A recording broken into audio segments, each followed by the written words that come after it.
Iran ఏం చేస్తుంది?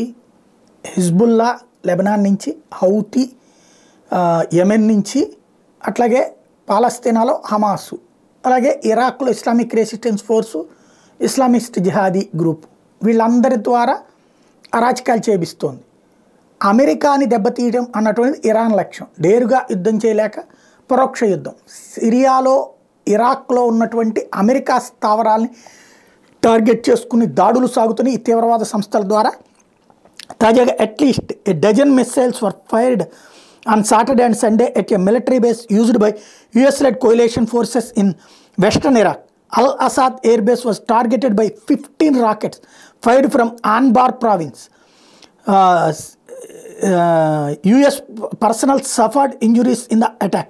A US defense official who also requested unanimity confirmed that missiles impacted Al-Assad air base, adding that a joint damage assessment was underway with coalition and Iraqi forces. ఇది ఇప్పుడు అక్కడ ఏదైతే ఇరాక్లో సద్దాం హుస్సేన్ని చంపేశాక తమ చేతుల్లో పెట్టుకున్నటువంటి air base ఉందో ఆ ఎయిర్ బేస్ మీద కంటిన్యూగా ఇరాన్కి అనుబంధంగా ఉన్నటువంటి తీవ్రవాద సంస్థలు దాడులు చేస్తున్నాయి. దాంట్లో తాజాగా 16 మందికి పైగా అమెరికా సైనికులు తీవ్రంగా గాయపడ్డారు. ఎంత ఆస్తి ధ్వంసమైంది అన్నటువంటి ప్రస్తుతం అంచనా వేస్తున్నారు.